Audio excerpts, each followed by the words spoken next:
ಆದಿಚುಂಚನಗಿರಿ ಮಠಕ್ಕೆ ಮೈತ್ರಿ ಒಕ್ಕಲಿಗ ನಾಯಕರು ಭೇಟಿ ಕೊಟ್ಟಿದ್ದಾರೆ. ಬೆಂಗಳೂರಿನ ವಿಜಯನಗರದಲ್ಲಿರುವಂತಹ ಶಾಖಾ ಮಠಕ್ಕೆ ಭೇಟಿ ಕೊಟ್ಟಿದ್ದಾರೆ. ಆದಿಚುಂಚನಗಿರಿ ಮಠಕ್ಕೆ ವಿಪಕ್ಷ ನಾಯಕ ಆರ್ ಅಶೋಕ್ ಭೇಟಿ ಕೊಟ್ಟು doctor Ashwath Narayan, doctor CN Manjunath, Araga Jnanendra, Shobha Karandlaje, Kumaraswamy, Nikhil Kumaraswamy, ಮಾಜಿ ಶಾಸಕ ಪುಟ್ಟರಾಜು ಭೇಟಿ ಕೊಟ್ಟಿದ್ದಾರೆ. ಬಿಜೆಪಿ ಅಭ್ಯರ್ಥಿ ತೇಜಸ್ವಿ ಸೂರ್ಯ, ವಿ ಸೋಮಣ್ಣ ಕೂಡ ಭೇಟಿ ಕೊಟ್ಟಿದ್ದಾರೆ.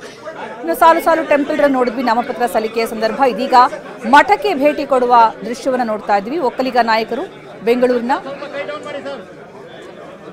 ವಿಜಯನಗರದಲ್ಲಿರುವಂತಹ ಶಾಖಾ ಮಠಕ್ಕೆ ಭೇಟಿ ಕೊಟ್ಟಿದ್ದಾರೆ. ಆದಿಚುಂಚನಗಿರಿ ಮಠಕ್ಕೆ ನಿರ್ಮಲಾನಂದನಾಥ ಶ್ರೀಗಳ ಆಶೀರ್ವಾದವನ್ನು ಪಡೆದು ಯಾರ್ಯಾರು ಅಂದ್ರೆ ಡಾಕ್ಟರ್ ಅಶ್ವಥ್ ನಾರಾಯಣ್, ಆರ್ ಅಶೋಕ್ ಸೇರಿದಂತೆ ಎಲ್ಲ ಒಕ್ಕಲಿಗ ನಾಯಕರು ಅಲ್ಲಿದ್ದರು. ಆದಿಚುಂಚನಗಿರಿ ಮಠ ನಮ್ಮೆಲ್ಲರಿಗೂ ಭಕ್ತಿ ಕೇಂದ್ರ. ಇವತ್ತೇನು ನಾವು ವಿಶೇಷ ಅಂತ ಬಂದಿಲ್ಲ. ನಮ್ಮ ಜೀವನ ಪೂರ್ತಿ ಈ ಮಠದಲ್ಲಿ ಮನೆ ಮಗನಾಗಿ ನಾವು ಕಾಲವನ್ನು ಕಳೆದಿದ್ದೀರಿ. ಸೊ ಪ್ರತಿ ಚುನಾವಣೆಯಲ್ಲೂ ಕೂಡ ನಮ್ಮ ಅಭ್ಯರ್ಥಿಗಳು ನಿಂತಾಗ ನಾನಿರ್ಬೋದು, ಗೋಪಾಲಣ್ಣ ಇರ್ಬೋದು, ಜಿಟಿ ದೇವೇಗೌಡರು ಇರ್ಬೋದು, ಪಿಸಿ ಮೋಹನ್ ಅವರು, ಸುರೇಶ್ ಗೌಡರು, ನಾರಾಯಣ್ ಗೌಡರು, ರಾಮಮೂರ್ತಿ ಅವರು, ನಾವೆಲ್ಲರೂ ಕೂಡ ಪ್ರತಿ ಚುನಾವಣೆಯಲ್ಲೂ ಬಂದು ಮಠದ ಆಶೀರ್ವಾದವನ್ನು ಪಡೆದು ಚುನಾವಣಾ ಪ್ರಚಾರಕ್ಕೆ ಹೋಗಿ ಗೆಲುವನ್ನ ಕಂಡಿದ್ದೀರಿ. ನಾವು ವಿಶೇಷ ಇವತ್ತು ನಮ್ಮ ನಿರ್ಮಲಾನಂದ ಸ್ವಾಮೀಜಿಗಳ ಪಾದಕ್ಕೆ ನಮಸ್ಕಾರ ಮಾಡಿ ಇವತ್ತು ಚುನಾವಣಾ ಪ್ರಚಾರವನ್ನು ಇನ್ನಷ್ಟು ಬೇಗ ಕೊಡುವಂಥದ್ದಕ್ಕೆ ಅವರ ಆಶೀರ್ವಾದ ಪಡೆಯೋಕ್ಕೆ ನಾವೆಲ್ಲರೂ ಬಂದಿದ್ದೇವೆ.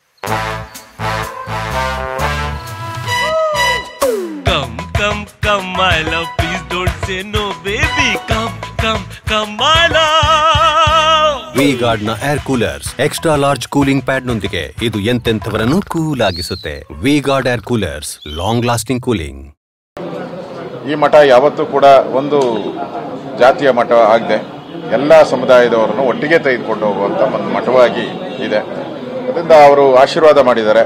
ಇಲ್ಲಿ ಬಂದಿರುವಂತ ಅಭ್ಯರ್ಥಿಗಳೆಲ್ಲ ಮತ್ತೊಮ್ಮೆ ಜಯಶೀಲರಾಗಿ ಮತ್ತೆ ಮಠಕ್ಕೆ ಬನ್ನಿ ಅಂತ ಹೇಳಿ ಆಶೀರ್ವಾದ ಮಾಡಿದ್ದಾರೆ.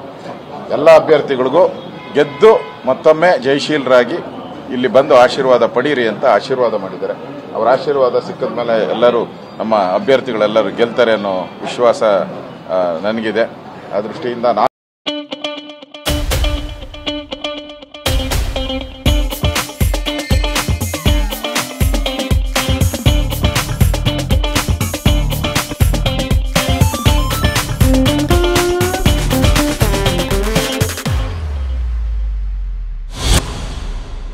ಕೂಡ ಶುಭ ಕೋರ್ತೀನಿ.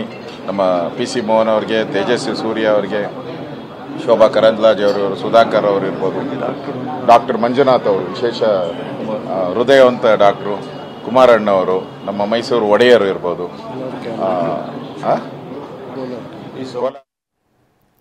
ಕಾಂಗ್ರೆಸ್ ಗ್ಯಾರಂಟಿ ವಿರುದ್ಧ ಎಚ್ಡಿಕೆ ಆಕ್ರೋಶ ವ್ಯಕ್ತಪಡಿಸಿದ್ದಾರೆ. ಈಗ ಕೊಟ್ಟಿರುವ ಗ್ಯಾರಂಟಿ ತಡ್ಕೊಳ್ಳೋಕೆ ಆಗ್ತಿಲ್ಲ, ಇನ್ನೊಂದು 25 ಗ್ಯಾರಂಟಿ ಘೋಷಣೆ ಮಾಡಿದ್ದಾರೆ. ಇದು ಎಚ್ಡಿಕೆ ಆಕ್ರೋಶ ವ್ಯಕ್ತಪಡಿಸಿರುವಂತಹ ರೀತಿ. ಈಗಾಗಲೇ ಪ್ರಣಾಳಿಕೆಯಲ್ಲಿ 25 ಗ್ಯಾರಂಟಿ 5 ವಲಯಗಳಲ್ಲಿ ಘೋಷಣೆ ಮಾಡಲಾಗಿದೆ ಕಾಂಗ್ರೆಸ್ ಕಡೆಯಿಂದ. ಈಗ ಕೊಟ್ಟಿರುವ ಗ್ಯಾರಂಟಿನೇ ತಡ್ಕೊಳ್ಳೋದಕ್ಕೆ ಆಗ್ತಾ ಇಲ್ಲ, ಇನ್ನು 25 ಗ್ಯಾರಂಟಿ ಘೋಷಣೆ ಮಾಡಿದ್ದಾರೆ. ಸರಿಯಾದ ರೀತಿಯ ಆರ್ಥಿಕ ನಿರ್ವಹಣೆ ಮಾಡಿಲ್ಲ. ಕೇಂದ್ರ ಸರ್ಕಾರದತ್ತ ಕಾಂಗ್ರೆಸ್ ಬೊಟ್ಟು ಮಾಡ್ತಾ ಇದೆ. 18,000 ಕೋಟಿ ಕೊಡೋದಕ್ಕೆ ಸಾಧ್ಯ ಆಗತ್ತಾ? ಕಾಂಗ್ರೆಸ್ ಆಡಳಿತದಲ್ಲಿದ್ದಾಗ ಇಷ್ಟು ಹಣ ಕೊಟ್ಟಿದ್ರ? 18,000 ಕೋಟಿ ಕೊಡೋದಕ್ಕೆ ಸಾಧ್ಯವಾಗತ್ತಾ? ಈ ಹಿಂದೆ ಕಾಂಗ್ರೆಸ್ ಆಡಳಿತದಲ್ಲಿತ್ತಲ್ಲ, ಆಗ ಇಷ್ಟೊಂದು ಹಣ ಕೊಟ್ಟಿದ್ರ?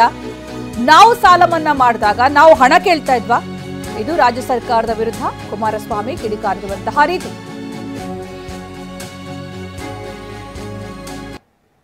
ನಿನ್ನೆ ದಿನ ಯುಗಾದಿ ಹಬ್ಬ ಏನು ಮುಗಿಸಿದ್ದೇವೆ.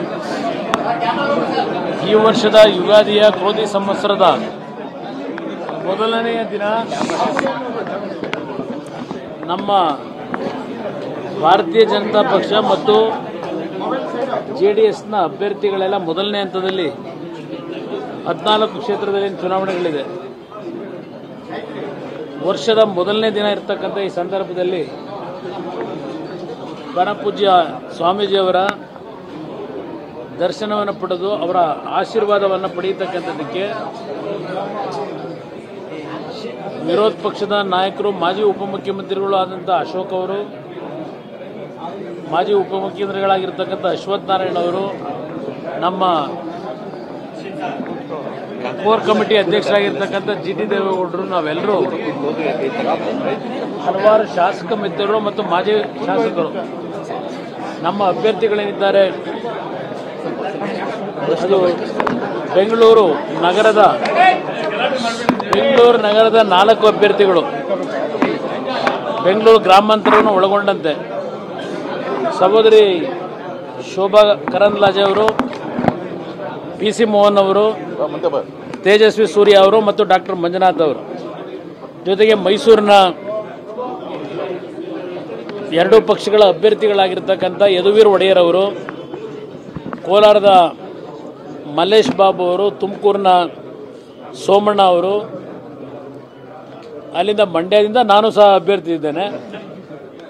ನಾವೆಲ್ಲರೂ ಇವತ್ತು ಜೊತೆಗೂಡಿ ಹಲವಾರು ಶಾಸಕ ಮಿತ್ರರೆಲ್ಲ ಸೇರಿ ಪರಮ ಪೂಜ್ಯರ ಒಂದು ಆಶೀರ್ವಾದವನ್ನು ಪಡೆಯತಕ್ಕಂಥದ್ದಕ್ಕೆ ಬಂದಿದ್ದೇವೆ.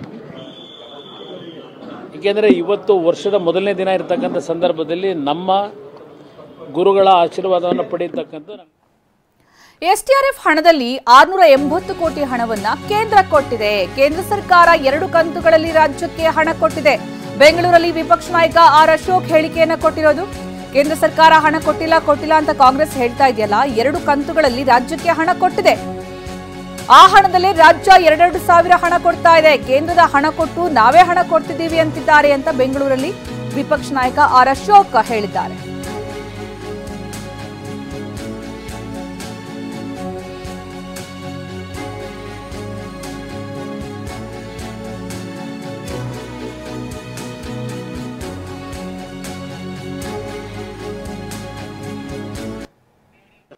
STRF ಹಣದಲ್ಲಿ ಈಗಾಗಲೇ 670 ಕೋಟಿ ರೂಪಾಯಿ ಹಣವನ್ನ ಕೇಂದ್ರ ಸರ್ಕಾರ 2 ಕಂತುಗಳಲ್ಲಿ ಬಿಡುಗಡೆ ಮಾಡಿದೆ. ರಾಜ್ಯ ಸರ್ಕಾರ 2,000 ಕೊಡ್ತಾ ಇದೆಯಲ್ಲ, ಅದು ಕೇಂದ್ರ ಸರ್ಕಾರ ಕೊಟ್ಟಿರೋ ಹಣ. ರಾಜ್ಯ ಸರ್ಕಾರದ 1 ನಯಾ ಪೈಸೆ ಹಣನೂ ಅದರಲ್ಲಿಲ್ಲ. ಕೇಂದ್ರ ಸರ್ಕಾರ 2 ಕಂತಲ್ಲಿ STRF ಹಣವನ್ನ ಕೊಟ್ಟಿದೆ. ಅದನ್ನ ಮುಚ್ಚಿಟ್ಟು ನಾವೇ ಕೊಟ್ಟಿದ್ದೀರಿ 2,000 ಅಂತ ಹೇಳ್ತಾ ಇದ್ದಾರೆ. ಇವತ್ತು ಏನು ಸುಪ್ರೀಂ ಕೋರ್ಟ್ಗೆ ಹೋಗಿದ್ದಾರೆ. ಕೇರಳ ಸರ್ಕಾರನೂ ಹೋಗಿತ್ತು ಸುಪ್ರೀಂ ಕೋರ್ಟ್ಗೆ, ಛೀಮಾರಿಯಾಗಿ ಕಳಿಸಿದ್ದಾರೆ. ನಮ್ಮ ರಾಜ್ಯದ ಜನರನ್ನ ಅವಮಾನ ಮಾಡಬೇಕು ಅಂತ ಹೇಳಿ ಕೇಂದ್ರಕ್ಕೆ ಈ ಸುಪ್ರೀಂ ಕೋರ್ಟ್ಗೆ ಹೋಗಿರುವಂತದ್ದು. ನೆನ್ನೆ ಏನೋ ಕೇಸ್ ಮುಂದೆ ಹೋಗಿರೋದಕ್ಕೆ ಕಾಂಗ್ರೆಸ್ ಅವರು ಏನು ವಿಜಯ ಪತಾಕೆ ಅಂತ ಏನು ಕೇಸ್ ನಾರ್ಮಲ್ ಆಗಿ ಮುಂದೆ ಹೋಗ್ತೈತೆ, ಎನ್ಕ್ವೈರಿಗೆ ನಾರ್ಮಲ್ ಆಗಿ ಮುಂದೆ ಹೋಗ್ತೈತೆ. ಕೇಂದ್ರ 2 ಕಂತುಗಳಲ್ಲಿ ರಾಜ್ಯಕ್ಕೆ ಹಣ ಕೊಟ್ಟಿದೆ. ಆದರೂ ಕೂಡ ಕೇಂದ್ರ ಕೊಟ್ಟಿಲ್ಲ ಅಂತ ಹೇಳ್ತಾ ರಾಜ್ಯ ಸರ್ಕಾರ ಕೇಂದ್ರದ ಹಣವನ್ನೇ 2,000 ಜನರಿಗೆ ಕೊಟ್ಟು ತಾನೇ ಕೊಡ್ತಿರೋದು ಅಂತ ಹೇಳ್ಕೊಳ್ತಾ ಇದೆ ಅಂತ ಆರ್ ಅಶೋಕ್ ವಾಗ್ದಾಳಿ ನಡೆಸಿದ್ದಾರೆ. ಇನ್ನೊಂದು ಕಡೆ ಸಿದ್ದರಾಮಯ್ಯ ಪ್ರಚಾರ ಸಂದರ್ಭ ಗಮನಿಸ್ತಾ ಇದ್ದೀವಿ.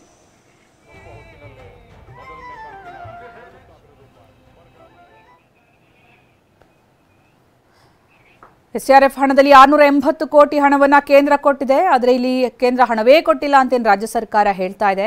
2 ಕಂತುಗಳಲ್ಲಿ 680 ಕೋಟಿ ಹಣವನ್ನ ರಾಜ್ಯಕ್ಕೆ ಕೇಂದ್ರ ಸರ್ಕಾರ ಕೊಟ್ಟಿದೆ. ಅದನ್ನೇ ಇವರು ಆ ಹಣದಲ್ಲೇ ರಾಜ್ಯ 2,000 ಹಣ ಗೃಹಲಕ್ಷ್ಮಿ ಯೋಜನೆ ಅಂತ ಹೇಳಿ ಲಾಂಚ್ ಮಾಡಿದ್ರಲ್ಲ, 2,000 ಹಣ ಮಹಿಳೆಯರ ಖಾತೆಗೆ ಅದು ಕೊಡ್ತಾ ಇರೋದು. ಕೇಂದ್ರ ಸರ್ಕಾರ ಕೊಟ್ಟಿರುವಂತಹ STRF ಫಂಡ್ ಹಣ 2 ಕಂತುಗಳಲ್ಲಿ ಕೊಟ್ಟಿರುವಂತಹ ಹಣವನ್ನೇ 2,000 ಕೊಟ್ಟು ನಾವೇ ಹಣ ಕೊಡ್ತಿದ್ದೀವಿ ಅಂತ ಹೇಳ್ತಾ ಇದ್ದಾರೆ ಅಂತ ಬೆಂಗಳೂರಲ್ಲಿ ವಿಪಕ್ಷ ನಾಯಕ ಆರ್ ಅಶೋಕ್ ವಾಗ್ದಾಳಿ ನಡೆಸಿದ್ದಾರೆ. ನಾವು ಒಂದು ಕಡೆ ಗಮನಿಸಬಹುದು, ಈ ಹಿಂದೆ ಕಾಂಗ್ರೆಸ್ನ ಜನಪ್ರಿಯ ಗ್ಯಾರಂಟಿ ಯೋಜನೆಯಾದಂತಹ ಕುಟುಂಬದ ಯಜಮಾನ ಮಹಿಳೆಗೆ ಪ್ರತಿ ತಿಂಗಳು 2,000 ರೂಪಾಯಿ ಹಣ ಕೊಡುವಂತಹ ಗೃಹಲಕ್ಷ್ಮಿ ಯೋಜನೆಯನ್ನ ಅನುಷ್ಠಾನಗೊಳಿಸಿದ್ದ ಸಂದರ್ಭ. ಇನ್ನೊಂದು ಕಡೆ ಆರ್ ಅಶೋಕ್ ಈ ಹಣ ಎಲ್ಲಿಂದ ಬಂತು ಅನ್ನೋದಕ್ಕೆ ಸಂಬಂಧಪಟ್ಟಂತೆ ಆಡಿರುವಂತಹ ಮಾತು. ಈ ಬಗ್ಗೆ ಹೆಚ್ಚಿನ ಮಾಹಿತಿ ನೀಡೋದಕ್ಕೆ ನಮ್ಮ ಪ್ರತಿನಿಧಿ ಕಿರಣ್ ಹನಿಯಡ್ಕ ಈಗ ನಮ್ಮ ಜೊತೆಗೆ ನೇರ ಸಂಪರ್ಕದಲ್ಲಿದ್ದಾರೆ. ಕಿರಣ್ ಹನಿಯಡ್ಕ, ಇಲ್ಲಿ ಗಮನಿಸಬಹುದು ಗೃಹಲಕ್ಷ್ಮಿ ಯೋಜನೆಯ ವಿಚಾರವಾಗಿ ಆರ್ ಅಶೋಕ್ ಅವರು ವಾಗ್ದಾಳಿ ನಡೆಸಿದ್ದಾರೆ. ಕೇಂದ್ರ ಕೊಟ್ಟ ಹಣವನ್ನ ತಾನೇ ಕೊಟ್ಟಿದ್ದು ಅಂತ ರಾಜ್ಯ ಸರ್ಕಾರ ಕೊಡ್ತಾ ಇದೆ ಅಂತ. ಇನ್ನೊಂದು ಕಡೆ ಸುಪ್ರೀಂ ಕೋರ್ಟ್ ಮೆಟ್ಲೇರಿದೆ ಕಾಂಗ್ರೆಸ್ ಸರ್ಕಾರ, ಕೇಂದ್ರದಿಂದ ಹಣ ಬರ್ತಾ ಇಲ್ಲ ಅಂತ. ಹಾಗಾದ್ರೆ ಯಾವ್ದು ನಿಜ ಯಾವ್ದು ಸುಳ್ಳು, ಏನಿದು ವಿಚಾರ? ಸುಕನ್ಯಾ, ಇದು ರಾಜ್ಯ ಸರ್ಕಾರ ಕೇಂದ್ರ ಸರ್ಕಾರದ ವಿರುದ್ಧ ತೆರಿಗೆ ಬಾಕಿ ಹಣವನ್ನ ಕೊಟ್ಟಿಲ್ಲ ಅನ್ನುವಂಥ ಆರೋಪವನ್ನು ಮಾಡ್ತಾ ಇತ್ತು. ಆ ಜಟಾಪಟಿಯ ಮುಂದುವರಿದ ಭಾಗವಾಗಿರುವಂತದ್ದು ರಾಜ್ಯ ಸರ್ಕಾರದ ಆರೋಪ ಏನಿದೆ ಅದಕ್ಕೆ ಕೌಂಟರ್ ಕೊಟ್ಟಿರುವಂತಹ ಇವತ್ತು ಬಿಜೆಪಿ ರಾಜ್ಯ ಸರ್ಕಾರ ಕೊಡ್ತಿರುವಂತಹ 2,000 ರೂಪಾಯಿ ಗೃಹಲಕ್ಷ್ಮಿ ಹಣ ಏನಿದೆ, ಇದು ರಾಜ್ಯ ಸರ್ಕಾರ ತನ್ನ ಬೊಕ್ಕಸದಿಂದ ಕೊಡ್ತಿರುವಂತಹ ಹಣ ಅಲ್ಲ, ಬದಲಾಗಿ ಕೇಂದ್ರ ಸರ್ಕಾರ ಬಿಡುಗಡೆ ಮಾಡಿರುವಂತಹ 680 ಕೋಟಿ ರೂಪಾಯಿಗಳ ರಾಜ್ಯ ವಿಪತ್ತು ನಿರ್ವಹಣಾ ನಿಧಿಯ ಹಣ ಏನಿದೆ ಆ ಹಣವನ್ನ ರಾಜ್ಯ ಸರ್ಕಾರ ಇಲ್ಲಿ 2,000 ರೂಪಾಯಿ ಅಂತೆ ರಾಜ್ಯದ ಮಹಿಳೆಯರಿಗೆ ಕೊಡ್ತಾ ಇದೆ ಅನ್ನುವಂತ ಆರೋಪವನ್ನ ಈಗ ವಿಪಕ್ಷ ನಾಯಕ ಆರ್ ಅಶೋಕ್ ಅವರು ಮಾಡಿರುವಂತದ್ದು.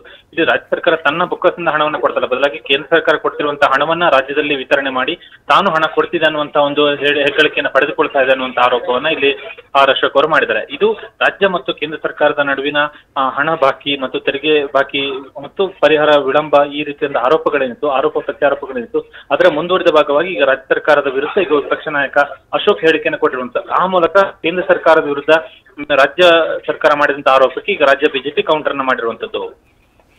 ಧನ್ಯವಾದ ಕಿರಣ್.